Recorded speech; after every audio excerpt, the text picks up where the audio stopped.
Hi friends, welcome to my YouTube channel Srishti Drishti ಚಾನಲ್ಗೆ ಸ್ವಾಗತ. Friends, ಎಲ್ಲರೂ ಹೇಗಿದ್ದೀರಾ? ಚೆನ್ನಾಗಿದ್ದೀರಾ ಅನ್ಕೋತೀನಿ. ನಾನು ಕೂಡ ಚೆನ್ನಾಗಿದ್ದೀನಿ. ಇವತ್ತಿನ ವಿಷಯ ಬಂದು ತಮ್ಲೈನ್ ನೋಡಿ ಗೊತ್ತಾಗಿದೆ ನಿಮಗೆ ಆಲ್ರೆಡಿ. ಹೌದು, ಬಾಲ್ಯ ವಿವಾಹ ಮಾಡಿದ್ರೆ ಏನೆಲ್ಲ ಮಕ್ಕಳು ತೊಂದರೆ ಅನುಭವಿಸ್ತಾರೆ ಅಂತ ಅಂದ್ಬಿಟ್ಟು ಇವತ್ತು ಒಂದು ಸ್ಟೋರಿನ ಹೇಳ್ತಾ ಇದ್ದೀನಿ. ನಿಜವಾಗ್ಲೂ ಇದು ನನ್ನ ಜೀವನದಲ್ಲಿ ಕೂಡ ನಡೆದಿರೋ ಅಂಥದ್ದನ್ನೇ ನಾನು ಹೇಳ್ತಾ ಇದ್ದು, ಯಾವುದೂ ಊಹೆ ಮಾಡ್ಕೊಂಡಂತೂ ಹೇಳ್ತಾ ಇಲ್ಲ. ನಾನು ಕೂಡ ಆದಾಗ ಏಜ್ ಇಲ್ಲದೇ ಇರೋ ಏಜಲ್ಲಿ ನಾನು ಕೂಡ ಮದುವೆ ಆಗಿರೋದು. ಅದನ್ನು ನಾನು ನಿಮ್ಮ ಜೊತೆ ಶೇರ್ ಮಾಡ್ತಾಯಿದ್ದೀನಿ. ಇವತ್ತು ಒಂದು ಎಕ್ಸಾಮ್ ಕಟ್ಟಿರೋದಕ್ಕೆ ತುಂಬ ಜನ ಅದನ್ನು ಕೇಳ್ತಾ ಇದ್ದಾರೆ, ಈ ಏಜಲ್ಲಿ ಓದ್ತೀರಾ, ಈ ಏಜಲ್ಲಿ ಓದೋಕ್ಕೆ ಹೋಗ್ತಾ ಇದ್ದೀರಾ, ಬರೆಯೋಕ್ಕೆ ಹೋಗ್ತಾ ಇದ್ದೀರಾ ಅಂತ ಹೇಳ್ಬಿಟ್ಟು. ಅದಕ್ಕೆ ನಾನು ಇವತ್ತು ನನ್ನ ಸ್ಟೋರಿನ ಹೇಳೋಣ ಅಂತ ಹೇಳಿ ಬಂದಿದ್ದೀನಿ. ನಾವು 4 ಜನ ಮಕ್ಕಳು, 3 ಜನ ಹೆಣ್ಮಕ್ಳು, 1 ಗಂಡು ಮಗು. ಹಿರಿಯವನೇ ನಮ್ಮ ಅಣ್ಣ. ನಾವು 3 ಜನ ಹೆಣ್ಮಕ್ಳು. 3 ಜನ ಹೆಣ್ಮಕ್ಳು ಕೂಡ ನಾವು, ನನ್ನ ತಂಗಿದಿರೆಲ್ಲ ಓದಿದ್ದಾರೆ, ಡಿಗ್ರಿ ಓದಿದ್ದಾರೆ. ನಾನೊಬ್ಬಳೇ ಓದಿಲ್ಲ. ನಮ್ಮ ಅಣ್ಣ ಕೂಡ SLC ಮಾಡಿದ್ದಾನೆ. ನನ್ನ ತಂಗಿದಿರು ಓದಿದ್ದಾರೆ. ನಾನೊಬ್ಬಳೇ ಓದಿಲ್ಲ ಅನ್ನೋದು ಇರೋದು. ತುಂಬ 7th ಸ್ಟ್ಯಾಂಡರ್ಡ್ಗೆ ಸ್ಟಾಪ್ ಆಯಿತು ನಂದು. ಒಂದು 2-3 ಸತಿ ನಾನು ಶಾಲೆಗೆ ಕರೆಕ್ಟಾಗಿ ಹೋಗ್ದಲೆ, ನಾನು ಎಕ್ಸಾಮ್ಗೆ ಬಂದು 5th ಸ್ಟ್ಯಾಂಡರ್ಡಲ್ಲಿ ಎಕ್ಸಾಮ್ಗೆ ಕೂತ್ಕೊಳ್ದಲೆ 1 ವರ್ಷ ಫೇಲ್ ಆಯಿತು. ಡಬಲ್ ಓದಿದೆ ನಾನು. 5ನೇ ತರಗತಿನ 2 ಸರಿ ಓದಿದ್ದೀನಿ ನಾನು. ಹುಷಾರಿಲ್ಲದೆ ಇರೋ ಕಾರಣ ನಾನು ಹೋಗೋಕ್ಕಾಗಲಿಲ್ಲ. ಸ್ವಲ್ಪ ಎಮ್ಮೆ ತಿವಿದ್ಬಿಟ್ಟಿತ್ತು ಅಂತ ಹೇಳಿಬಿಟ್ಟು ನಾನು ಆವಾಗ ಹೋಗೋಕ್ಕಾಗಲಿಲ್ಲ. ಮತ್ತು 1 ವರ್ಷ ಮುಂದಿನ ವರ್ಷ ಓದಿದಾಗ ಪಾಸ್ ಆದೆ. 6th ಸ್ಟ್ಯಾಂಡರ್ಡ್ಗೆ ಹೋದೆ. ಸ್ವಲ್ಪ ನಮ್ಮಮ್ಮ ಹೂವಿನ ವ್ಯಾಪಾರಕ್ಕೆ ಹೋಗ್ತಾಯಿದ್ರು. ಹೂವಿನ ವ್ಯಾಪಾರಕ್ಕೆ ಹೋಗುವಾಗ ಬೆಳಗ್ಗೆ 6 ಗಂಟೆ 6:30ಗೆ ಹೋಗಿಬಿಡೋರು. ಮಧ್ಯಾಹ್ನ ಬರ್ತಿದ್ದಿದ್ದವರು. ಮಧ್ಯಾಹ್ನ ಬಂದರೆ ಮತ್ತೆ ಸಿಟಿಗೆ ಹೋಗಿ ಊಟ ಗೀಟ ತಿನ್ಕೊಂಡು ಸಿಟಿಗೆ ಹೋಗಿ ಹೂವು ತೊಗೊಂಡು ಬಂದು ಹೂವು ಕಟ್ಕೊಂಡು ಕುತ್ಕೊಳ್ಳೋರು. ನಾವು ಕೂಡ ಶಾಲೆಗೆ ಹೋಗ್ಬೇಕಾದ್ರೆ ಹೂವು ಏನಪ್ಪ ಅಂತಂದರೆ ಹೂವು ಕಟ್ಕೊಂಡೇ ನಾವು ಹೂವು ಕಟ್ಕೊಂಡು ಕುತ್ಕೊಂಡ್ಬಿಡ್ತಾಯಿದ್ದೋ. ಹೂವು ಕಟ್ಟಕ್ಕೆ ಕುತ್ಕೊಂಡ್ರೆ 4 ಗಂಟೆಗೆ ಕುತ್ಕೊಂಡ್ರೆ ನಾವು ರಾತ್ರಿ 11 ಗಂಟೆ 10:30 11 ಗಂಟೆ ಆಗ್ತಾಯಿತ್ತು ನಾವು ಎದ್ದೋಳೋದು. ತಾಯಿ ಮಕ್ಕಳು ಎಲ್ಲರೂ ಎದ್ದು ಊಟ ಮಾಡಿ ಮಲ್ಕೊಂಡ್ಬಿಡ್ತಾಯಿದ್ವು. ಓದೋ ಕಡೆಯಿಂದ ನೋಟ್ಸ್ ಬರೀತಿರ್ಲಿಲ್ಲ, ಹೋಮ್ವರ್ಕ್ ಬರೆಯೋಕ್ಕೆ ಟೈಮ್ ಇರ್ತಿರ್ಲಿಲ್ಲ. ಬೆಳಗ್ಗೆ ಎದ್ದರೆ ನಮ್ಮಮ್ಮ ಹೊರಟೋಗ್ಬಿಡೋರು, ನಮಗೆ ರೆಡಿ ಮಾಡ್ಕೊಡೋರು ಇರಲಿಲ್ಲ. ಈ ರೀತಿಯಾಗಿ ನನ್ನ ಎಜುಕೇಷನ್ನು ನಿಂತೋಯ್ತು. ಮತ್ತು ಸರಿಯಾಗಿ ನಾವು ತಲೆ ಬಚ್ಕೊಂಡು ಹೋಗ್ತಿರ್ಲಿಲ್ಲ, ಹೊಡಿತಾರೆ ಅನ್ನೋ ಭಯ. ಯಾವುದದು ಪೇರೆಂಟ್ಸ್ ಮೀಟಿಂಗ್ ಇದೆ ಅಂದಾಗ ರಜಾ ಹಾಕ್ಕೊಂಡ್ಬಿಡ್ತಾಯಿದೆ. ಮತ್ತು ಟೆಸ್ಟ್ಗಳಿದೆ, ನೀಟಾಗಿ ಬರಬೇಕು ಅಂತ ಹೇಳಿದಾಗ ಅವ್ರು ಯಾರು ಬರ್ತಾರೆ ಅಂತ ಹೇಳಿದಾಗ ಆ ಸಮಯದಲ್ಲಿ ನಾನು ಹೋಗ್ತಾನೆ ಇರಲಿಲ್ಲ. ಯಾಕಂದರೆ ನನಗೆ ಕಳಿಸೋರು ಯಾರೂ ಇರಲಿಲ್ಲ. ಅದಕ್ಕೋಸ್ಕರ ನಾನು ಅಲ್ಲೇ 1 ವರ್ಷ ಆ ರೀತಿ ಮಾಡಿಕೊಂಡೆ. ನನ್ನಿಂದ ಇರೋರಿಗೆ ನಾವು ಮನೆ ಕೆಲಸ ಎಲ್ಲ ಮಾಡ್ಕೋತಿದ್ದೋ, ಅವರು ಓದ್ತಾಯಿದ್ರು ಚೆನ್ನಾಗಿ. ಈ ರೀತಿ ಆಗಿ ನನ್ನ 7th ಸ್ಟ್ಯಾಂಡರ್ಡು ಫೇಲ್ ಆಯಿತು. ಏಕೆಂದರೆ ಎಕ್ಸಾಮ್ ನಿಮ್ಗೆ ಗೊತ್ತಿದೆ ಅಲ್ವಾ, ಏನೂ ಓದಿಲ್ಲ ಬರೆದಿಲ್ಲ ಅಂದರೂ ಕೂಡ ನಾನು ಇರೋದನ್ನು ಹೇಳ್ತಾಯಿದ್ದೀನಿ. ನಾನು 7th ಪಾಸ್ ಆಗಿದ್ದೀನಿ, ನಾನು ಗ್ರ್ಯಾಜುಯೇಟು ಅದು ಇದು ಅಂತ ನಾನು ಯಾವುದೂ ಇಲ್ಲ, ಇರೋದನ್ನು ಹೇಳ್ತಾಯಿದ್ದೀನಿ. 7th ಸ್ಟ್ಯಾಂಡರ್ಡ್ ಫೇಲ್ ಆಯಿತು. ನೆಕ್ಸ್ಟ್ ವರ್ಷ ಮದುವೆ ಮಾಡಿದ್ರು. ಮದುವೆ ಮಾಡಿಬಿಟ್ರು. ಇನ್ನೆಲ್ಲಿ ಓದೋದು ಅಲ್ವಾ? ದಯವಿಟ್ಟು ಕೇಳ್ಕೊತೀನಿ, ಹೆಣ್ಮಕ್ಳಿಗೆ ಒಂದು ಏಜ್ ಬರೋವರೆಗೂ, ಅವರ ವಿದ್ಯಾಭ್ಯಾಸ ಮುಗಿಯೋವರೆಗೂ ಮದುವೆ ಅನ್ನೋದನ್ನು ಮಾಡಬೇಡಿ. ಅವ್ರ ಕಾಲ ಮೇಲೆ ಅವ್ರು ನಿಂತ್ಕೊಳ್ಳಿ. ಏನಾದರೂ ಓದಿದರೆ ಅವರು ಮುಂದಿನ ಜೀವನ ಒಂದು ಕಷ್ಟ ಅಂತ ಬಂದಾಗ ಅವರೊಂದೇನಾದ್ರೂ ದುಡಿಮೆ ಮಾಡ್ಬೋದು, ಸಾಧನೆ ಮಾಡ್ಬೋದು. ಓದದೇ ಇರೋದು ಎಷ್ಟು ಪ್ರಾಬ್ಲಮ್ ಆಗುತ್ತೆ ಅಂತ ಇವತ್ತು ಆ ನೋವು ನನಗೆ ಮಾತ್ರ ಗೊತ್ತಿದೆ. ನಾನು ಓದಿಲ್ಲ.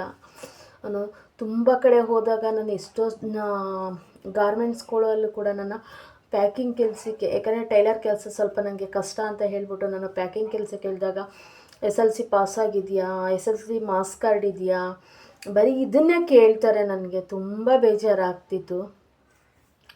ಸುಮಾರು ಕಡೆ ಕೆಲಸಕ್ಕೆ ಹೋಗಿದ್ದೀನಿ. ಸುಮಾರು ಕಡೆ ಎಲ್ಲ ನಂಗೆ ಅದೇ ರೀತಿಯೇ ನನಗೆ ಬಂದಿದೆ.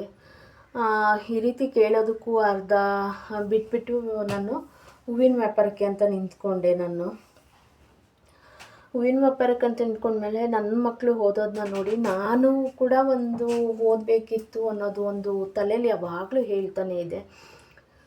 ಟೀಚರ್ಸ್ಗಳು ಕೂಡ ತುಂಬಾ ಸಪೋರ್ಟ್ ಮಾಡ್ತಾಯಿದ್ದಾರೆ. ಯಾಕಂತಂದರೆ ತುಂಬ ಹೊತ್ತು ಬಿಸಿಲಲ್ಲಿ ನಿಂತ್ಕೊಂಡು ಬೆಳಗ್ಗೆ ನಾನು ಹೋಗಿ ನಿಂತ್ಕೊಂಡ್ರೆ ಮಧ್ಯಾಹ್ನ ಆಗುತ್ತೆ ಕೂಡ ನಾನು ಬರೋದು. ಒಂದೊಂದು ದಿನ ವ್ಯಾಪಾರ ಆಗುತ್ತೆ, ಒಂದೊಂದು ದಿನ ವ್ಯಾಪಾರನೇ ಆಗೋದಿಲ್ಲ, ವೇಸ್ಟ್ ಆಗುತ್ತೆ. ಅದನ್ನು ನೋಡಿ ತುಂಬ ಜನ ಟೀಚರ್ಸ್ಗಳು ನನ್ನ ಮಕ್ಕಳು ಓದ್ತಿರೋ ಅಂಥ ಸ್ಕೂಲಲ್ಲಿ ಎಲ್ಲರೂ ಅದು ಬಿಟ್ಟು ಬೇರೆ ಕೆಲಸ ಮಾಡಿ ಅಂತ ಹೇಳ್ತಾರೆ. ಅದು ಬಿಟ್ಟು ಬೇರೆ ಕೆಲಸ ಮಾಡೋಕ್ಕೋದ್ರೆ ಈ ರೀತಿಯೇ ಕೇಳ್ತಾ ಇರ್ತಾರೆ. ಯಾವುದೇ ಒಂದು ಅಟೆಂಡರ್ ಕೆಲಸಕ್ಕೆ ಹೋದರೂ ಕೂಡ SLC ಪಾಸಾಗಿದೆಯಾ ಅಂತ ಕೇಳ್ತಾರೆ. ಆವಾಗ ಒಂಥರ ಬೇಜಾರಾಗ್ತಿತ್ತು. ಅದಕ್ಕೆ ನಾವು ಒಂದು ಮನಸ್ಸಿಗೆ ತೊಗೊಂಡೆ, SLC ಎಕ್ಸಾಮ್ನ ಕಟ್ಟಲೇಬೇಕು, SLC ಎಕ್ಸಾಮ್ನ ಪಾಸ್ ಮಾಡಲೇಬೇಕು. ಪಾಸ್ ಆಗುತ್ತೋ ಬಿಡುತ್ತೋ ದೇವ್ರಿಚ್ಛೆ, ಅದು ನನ್ನ ಪ್ರಯತ್ನನ ನಾನು ಮಾಡಬೇಕು. ಖಂಡಿತ ಅದು ಪಾಸ್ ಆದರೂ ಆಗಲಿ ಫೇಲ್ ಆದರೂ ಆಗಲಿ ಒಟ್ಟಿನಲ್ಲಿ ನನಗೆ SLCದು ಹೋಗಬೇಕು, ನಾನು SLCಗೆ ಎಕ್ಸಾಮ್ ಬರೀಲೇಬೇಕು ಅಂತ ದೃಢ ನಿರ್ಧಾರ ಮಾಡಿದೆ. ಅದು ಆ ನಿರ್ಧಾರ ಮಾಡಿದ್ಮೇಲೆ ಕೂಡ ನನ್ನ ಮಕ್ಕಳು ಒಳ್ಳೆ ನಿರ್ಧಾರ ಮಾಡಿದ್ದೀರಾ ಅಂತ ಹೇಳಿ ನನಗೆ ನನ್ನ ಮಕ್ಕಳು ಕೂಡ ನನಗೆ ಹೇಳ್ಕೊಡ್ತಾ ಇದ್ದಾರೆ. ತುಂಬ ಚೆನ್ನಾಗಿ ನನ್ನ ಮಕ್ಕಳು ಕೂಡ ಚೆನ್ನಾಗಿ ಬರೆಯೋದು ಕೂಡ ತುಂಬಾ ಮರ್ತೋಗಿತ್ತು. ಸುಮಾರು ಒಂದು 26 ವರ್ಷ ಆಗಿದೆ ನಾನು ಶಾಲೆನ ಬಿಟ್ಟು. ಅಲ್ಲಿಂದ ಇಲ್ಲಿವರೆಗೂ ನಾನು ಯಾವತ್ತೂ ಬುಕ್ ಹಿಡ್ದು ಓದ್ದೋಳಲ್ಲ, ಬರೆದೋಳಲ್ಲ, ಏನೂ ಇಲ್ಲ. ನನ್ನ ಮಕ್ಳಿಗೂ ಕೂಡ ಬೇರೆ ಕಡೆ ಟ್ಯೂಷನ್ಗೆ ಹಾಕ್ಬಿಡ್ತಾಯಿದ್ದೆ, ನಾನು ಅವ್ರಿಗೂ ಕೂಡ ಹೇಳ್ಕೊಟ್ಟಿಲ್ಲ. ಯಾಕಂದರೆ ನನಗೆ ಓದೋಕೆ ಬರ್ತಿರ್ಲಿಲ್ವಲ್ಲ ಅಂತ ಹೇಳ್ಬಿಟ್ಟು ಬೇರೆ ಕಡೆ ಟ್ಯೂಷನ್ಗೆ ಹಾಕ್ತಾಯಿದ್ದೆ. ಟ್ಯೂಷನಲ್ಲೇ ಮುಗಿಸ್ಕೊಂಡು ಬರೋರೆಲ್ಲ ಹೋಮ್ವರ್ಕ್ ಎಲ್ಲನೂ. ಆದರೆ ನನಗೆ ನಾನು ಅಷ್ಟೋ ಓದಿದ್ದಿದ್ರೆ ನನ್ನ ಮಕ್ಳಿಗೂ ಕೂಡ ನಾನೇ ಹೇಳ್ಕೊಡ್ಬೋದಾಗಿತ್ತು ಅನ್ನೋದು ಒಂದು ತಲೆಯಲ್ಲಿತ್ತು. ಮತ್ತು ಈ ರೀತಿ ನಾನು ಹೊರಗಡೆ ಕೆಲ್ಸಕ್ಕೆ ಹೋಗ್ತೀನಿ ಅಂತ ಅಂದಾಗ ಪ್ರತಿಯೊಬ್ಬರು ಕೂಡ ನಾನು ಎಲ್ಲಿ ಕೆಲಸಕ್ಕೆ ಹೇಳೋಕ್ಕೆ ಹೋದರೂ ಕೂಡ SLC ಪಾಸಾಗಿದೆಯಾ, SLC ಪಾಸಾಗಿದೆಯಾ ಅಂತ ಕೇಳ್ತಾರೆ. SLC ಕಾರ್ಡ್ ಇದೆಯಾ, ಮಾಸ್ ಕಾರ್ಡ್ ಇದೆಯಾ ಅಂತ ಕೇಳ್ತಾರೆ. ಆವಾಗ ತುಂಬಾ ಬೇಜಾರಾಗ್ತಿತ್ತು. ಹಾಗೆ ಇವಾಗ ಟೀಚರ್ಸ್ಗಳು ಕೂಡ ಯಾವ ಏಜ್ ಆದರೆ ಏನಂತೆ ಒಟ್ಟಲ್ಲಿ ಕೇಳಿದವ್ರಿಗೆ ನನಗೆ ಒಂದು ತೋರಿಸೋದಕ್ಕಾದ್ರೂ ನನಗೆ SLC ಮಾಸ್ ಕಾರ್ಡ್ ಬೇಕು, SLC ಮಾಡಲೇಬೇಕು ಅಂತ ನನ್ನ ನಿರ್ಧಾರನ ನಾನು ತಗೊಂಡೆ. ತುಂಬ ಇವಾಗ ಜನ ಕೇಳ್ತಾ ಇದ್ದಾರೆ ಏನಕ್ಕೆ ಅಂತ. ಏನಕ್ಕೆ ಅಂತಂದರೆ ನಮ್ಮಲ್ಲಿ ನನಗೆ ಓದಬೇಕು ಅನ್ನೋ ಮನಸ್ಸಿದೆ, ಅದಕ್ಕೆ ನಾನು ಓದಬೇಕು. SLC ಕೂಡ ಪಾಸಾಯಿತು ಅಂತಂದರೆ ಮುಂದೆ ಹೆಜ್ಜೆ ಇಡೋದಂತೂ ಖಂಡಿತ ಎಲ್ಲಿ ಗಂಟ ಸಾಧ್ಯ ಆಗುತ್ತೆ ಅಲ್ಲಿ ಗಂಟ ಖಂಡಿತ ನಾನು ಇಟ್ಟೇ ಇರ್ತೀನಿ. ಒಂದು ದೃಢ ನಿರ್ಧಾರ ಮಾಡಿದ್ದೀನಿ. ನನ್ನ ಕೆಲಸ ಮಾಡಿಕೊಂಡೇ ನಾನು ಓದಬೇಕು ಅನ್ನೋ ಕೂಡ ನಿರ್ಧಾರನ ಮಾಡಿದ್ದೀನಿ. ಕೆಲಸ ಬಿಟ್ಟಂತೂ ಅಲ್ಲ, ನನ್ನ ಕೆಲಸ ಮಾಡಿಕೊಂಡು ಮನೆ ಜವಾಬ್ದಾರಿ ನೋಡ್ಕೊಂಡು ಮಕ್ಕಳನ್ನ ನೋಡಿಕೊಂಡು ನನ್ನ ಬಿಸ್ನೆಸ್ ವ್ಯಾಪಾರ ಮಾಡಿಕೊಂಡು ಯೂಟ್ಯೂಬ್ ನೋಡಿಕೊಂಡು ಪ್ರತಿಯೊಂದು ಕೂಡ ನೋಡಿಕೊಂಡು ಕೂಡ ನನ್ನ ಮಧ್ಯದಲ್ಲಿ ಓದಿ ಒಂದು ಏನಾದರೂ ಮಾಡಬೇಕು ಅಂತ ಅನ್ನೋದು ಒಂದು ಛಲನ ತಗೊಂಡಿದ್ದೀನಿ. ನಾನು ಮಾಡಲೇಬೇಕಿದು. ಒಂದು ಕೇಳೋರಿಗೆ ಒಂದು ಎಷ್ಟೋ ಜನ ನನ್ನ ಅಂಗಿಸಿರೋರಿಗೆ ನಾನು ಕ್ವಶನ್ ಮಾರ್ಕ್ ಆಗಿ ಉಳಿಬಾರ್ದು.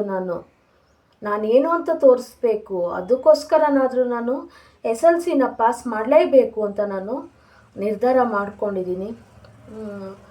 ಇದು ಆಗುತ್ತೋ ಬಿಡುತ್ತೋ ಭಗವಂತನ ಇಚ್ಛೆ. ಒಟ್ಟಿನಲ್ಲಿ ನಮ್ಮ ಮನಸ್ಸಿಗೆ ಬರೋದು ಕೂಡ ಭಗವಂತನ ಇಚ್ಛೆನೆ. ಯಾವ ಕಾಲಕ್ಕೆ ತಕ್ಕಾಗೆ ಹೇಗೆ ನಡಿಬೇಕು ಅನ್ನೋದು ದೇವರ ಇಚ್ಛೆ ಇರುತ್ತೆ. ಹಾಗೆ ಕೂಡ ನನ್ನ ಈಗ ಕಾಲ ಬಂದಿದೆ ಅಂತ ಅಂದ್ಕೊಂಡಿದ್ದೀನಿ. ಓದೋಕ್ಕೆ ಏಜ್ ಮುಖ್ಯ ಅಲ್ಲ, ಮನ್ಸು ಮುಖ್ಯ. ಮನ್ಸು ಮಾಡಿದ್ರೆ ಏನು ಬೇಕಾದ್ರೂ ಸಾಧನೆ ಮಾಡ್ಬೋದು ಅನ್ನೋದಿದೆ. ಅದನ್ನು ನಾನು ಮಾಡಿ ತೋರಿಸ್ಬೇಕು ಅನ್ನೋದು ನನ್ನ ತಲೆಯಲ್ಲಿದೆ. ಮಾಡ್ತೀನಿ ಅನ್ನೋದೊಂದು ಚಲನೆ ಇಟ್ಕೊಂಡು ನಾನು ಒಂದು 5-6 ವರ್ಷದಿಂದ ಕೂಡ ನಾನು ಹೋಗೋದು, ಕೇಳ್ಕೊಂಡು ಬರೋದು, ಅಡ್ಮಿಷನ್ ಮಾಡ್ತೀನಿ ಅಂತ ಹೇಳೋದು, ಮಾಡದೇ ಇರೋದು, ತಪ್ಪು ಮಾಡಿದೆ ನಾನು. ಆದರೆ ಈ ವರ್ಷ ನಾನು ಕೇಳ್ಕೊಂಡು ಬಂದಮೇಲೆ ಖಂಡಿತ ಮಾಡಲೇಬೇಕು ಅಂತ ಹೇಳಿ ಖಂಡಿತ ನಾನು ಅಡ್ಮಿಷನ್ ಮಾಡೇನೆ. ನಾನು ನನ್ನ ಟೀಚರ್ಗೂ ಕೂಡ ಮ್ಯಾಮ್ ನಾನು ಅಡ್ಮಿಷನ್ ಮಾಡಿದೆ ಅಂತ ಹೋಗಿ ಹೇಳಿದೆ. ನಾನು ತುಂಬ ಖುಷಿಪಟ್ಟರು. ಅವ್ರು ಹೇಳಿದ್ರು ನೀನು ಏನಪ್ಪ ಬರೀ ಪಾಸ್ ಆದರೂ ಸಾಕು, ಮಾರ್ಕ್ಸ್ ತೆಗ್ದೇ ನಾನು ಇದಾಗ್ತೀನಿ ಅನ್ನೋದಿತ್ತು. ಒಟ್ಟಿನಲ್ಲಿ ನಿನ್ನ ಟ್ಯಾಲೆಂಟ್ ಇದೆ, ನೀನು ಪಾಸ್ ಆಗ್ತೀನಿ ಅಂತ ಅಷ್ಟೇ ಸಾಕು. 600 ನಂಬರೇ ಬೇಕು ಅನ್ನೋದೇನಿಲ್ಲ. ಒಟ್ಟಿನಲ್ಲಿ ನಾನು SLC ಪಾಸ್ ಅಷ್ಟು ನಂಬರ್ಗೆ ಓದಿದ್ರೆ ನಾನು ಸಾಕು ಅಂತ ನನ್ನ ತಲೆಯಲ್ಲಿದೆ. ಅಷ್ಟು ನಾವು ಮಾಡಿದ್ರೆ ಮುಂದೆ ಹೆಜ್ಜೆ ಇಡೋದಕ್ಕೆ ಧೈರ್ಯ ಇರುತ್ತೆ. ಇವತ್ತು ಈ ಧೈರ್ಯ ಮಾಡಿದ್ದೀನಿ ಅನ್ನೋದಕ್ಕೆ ರಾಘವೇಂದ್ರ ಸ್ವಾಮಿ ಅವರ ಕೃಪೆಯಿಂದ ಇವತ್ತು ಆಗಿದೆ ಅಂತ ಅಂದ್ಕೊಂಡಿದ್ದೀನಿ. ಮುಂದೆ ಕೂಡ ನನಗೆ ಅವ್ರು ನನ್ನ ಜೊತೇಲಿ ಇರ್ತಾರೆ ಮುಂದೆ ಹೆಜ್ಜೆಗೂ ಅಂತ ನಾನು ಅಂದ್ಕೊಂಡಿದ್ದೀನಿ. ತುಂಬ ಜನ ಹೆಣ್ಮಕ್ಳು ಬರೀಬೇಕು ಎಕ್ಸಾಮ್ನ ಅಂತಿರ್ತಾರೆ, ಮುಜುಗರ ಇರುತ್ತೆ, ಧೈರ್ಯ ಮಾಡಿ ಹೋಗೋರು ಕೂಡ ಇರ್ತಾರೆ. ಆದರೆ ನಾನು ಕೂಡ ಇಷ್ಟು ವರ್ಷ ನನ್ನ ತಂದೆ ತಾಯಿನ ಪ್ರತಿ ವರ್ಷ ಕೇಳುವೆ, ಎಕ್ಸಾಮ್ ಕಟ್ತೀನಿ ಅಂತ ಹೇಳ್ತಾನೆ ಇರುವೆ ಮನೇಲಿ. ನನ್ನ ಮಕ್ಕಳ ಜೊತೆಲೂ ಹೇಳುವೆ ಎಕ್ಸಾಮ್ ಕಟ್ತೀನಿ ಅಂತ ಹೇಳುವೆ. ನಾನು ನನ್ನ ಮಗನಿಗೂ ಕೂಡ ಚಾಲೆಂಜ್ ಮಾಡಿದೆ, ನಾನು ಕೂಡ ನಿನ್ನ ಜೊತೆಲಿ ಎಕ್ಸಾಮ್ ಕಟ್ಟಿ ಪಾಸ್ ಮಾಡ್ತೀನಿ ಅಂತ. ಅವನು ಕಟ್ಟಿ ಅಂತ ಹೇಳಿದ. ಅವಾಗಲೂ ಕೂಡ ನಾನು ಮಕ್ಕಳ ಜೊತೆಲೆಲ್ಲ ಹೋಗಿ ಬರೀಬೇಕಾ ಅಂತ ಹೇಳಿ ಗೇಲಿ ಮಾಡಿಕೊಂಡು ಸುಮ್ಮನೆ ಆಗಿಬಿಟ್ಟೆ ನಾನು. ಬಿಡು ಅಂತ ಹೇಳಿಬಿಟ್ಟು ಮತ್ತೆ ನನ್ನ ಮಗಳು ಒಂದು 3 ವರ್ಷ ಆದಮೇಲೆ ನನ್ನ ಮಗ ಎಕ್ಸಾಮ್ ಬರೆದು ಒಂದು 3 ವರ್ಷಕ್ಕೆ ನನ್ನ ಮಗಳೇ ಮತ್ತೆ ಎಕ್ಸಾಮ್ ಬರೀತಾಳೆ SLCನ. ಆವಾಗಲೂ ಕೂಡ ನಾನು ಬರೀಬೇಕು ಅಂತ ಒಂದು ತಲೆಗೆ ಬರುತ್ತೆ. ಆವಾಗಲೂ ಕೂಡ ಬಿಡ್ತೀನಿ ನಾನು. ಮತ್ತೆ 2 ವರ್ಷ ಆದಮೇಲೆ ನಾನು ಹೋದ ವರ್ಷ ಕೂಡ ಲಾಸ್ಟ್ ಡೇಟ್ ದಿನನೇ ಹೋಗಿ ಕೇಳ್ಕೊಂಡು ಬಂದಿದೆ. ಅವರು ಕೇಳಿ ಬಂದಂಥ ಗೌರ್ಮೆಂಟ್ ಸ್ಕೂಲ್, ನಾನು ಓದಿರೋಂಥ ಸ್ಕೂಲಲ್ಲೇ ಹೋಗಿದ್ದೆ. ಅಲ್ಲಿರೋ ಟೀಚರ್ಸು ಕೂಡ ಹೇಳಿದ್ರು, ಧೈರ್ಯ ಮಾಡಿ ನುಗ್ಗಿ ಮೇಡಮ್, ತಲೆ ಕೆಡಿಸ್ಕೊಬೇಡಿ ಅಂತ ಹೇಳಿದ್ರು.